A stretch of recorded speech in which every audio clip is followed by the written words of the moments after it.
Saving heirloom seed is an amazing way to increase our food security in times when food supply lines and financial instability and agricultural instability is becoming the norm. And on top of that, it's just an amazing way to bring some variety and some joy into your life, to feel a connection to our ancestors, to be able to know that the seeds that they cared for and the varieties that they helped them to have those characteristics, we're protecting those and sharing those with future generations. But from the context of a financial standpoint or a utilitarian standpoint, saving seeds can be extremely powerful in ability to save money on groceries and to be able to have emergency preparedness. In order to illustrate that point, I'll just do a little bit of an explanation about the cost of food nowadays and a thought experiment of comparing investing in a bank versus investing in the earth via the act of planting heirloom seeds and then sharing them in your community. So, according to the government in Canada, in 2014, the average Canadian household spent just over $8,000 on produce from the stores. Now that number went up to just under 15,000 in 2022, and of course that number continues to increase now.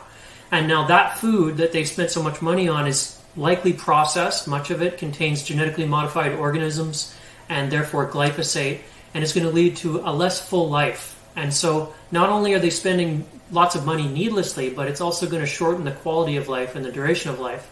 So when you save heirloom seeds, the amazing abundance that you get is really nothing that can be compared to a human investment, because when you invest in the earth, when you plant a seed in the ground, all of those generations of all the decomposition and all the organisms that team up allow for that investment to be increased exponentially each year. So I'll provide you a little breakdown of a comparison of investing $5 in a package of seeds from kale versus $5 in the bank, so we can see what the difference is.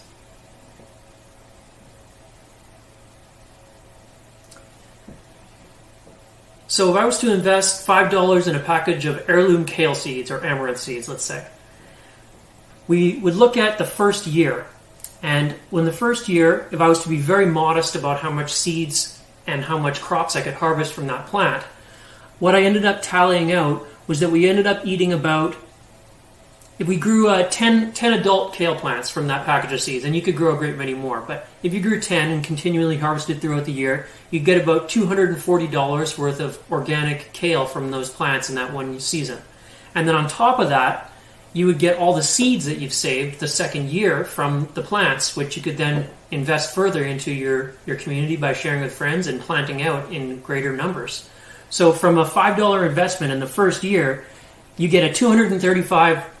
return on your investment. Now, if you were to invest that in a typical savings account in the bank, you would get a whopping 15 cents return. So you can see just in that 1 year the difference between investing in a human economy versus the living economy of the earth, which provides exponential abundance, especially when we share, because as you'll see, when you share, the results expand exponentially. So if after depositing those kale seeds in the soil seed bank the first year, you were to get those $235 worth of kale and then an abundance of seeds, if I was to harvest just a moderate amount of seeds from those plants, and I could harvest a great many more than this, but say I got 1,000 seeds, then I were to share 10 of those seeds with 100 people, and they were to plant those kale seeds out and do the same process that I did. They would get access to the abundance of the kale, and then they would get the seeds, and then they could share them with others. So if you calculate that out, and you were to look at the first year after having shared them with 100 people, seeds, and them all getting access to the food and the resulting abundance of seeds, you would have a second year a total of $3,000 worth of organic kale accessible by myself and 100 other people. So you can see that if you were to invest that in a bank, you can guess the return would be 30 cents instead of $3,000. So then if you continue that investment and you were to go the pay it forward model of sharing seeds and people keep sharing them and planting them out, 7 years down the road, this is what the investment return would look like. The bank, having invested your $5 in a savings account,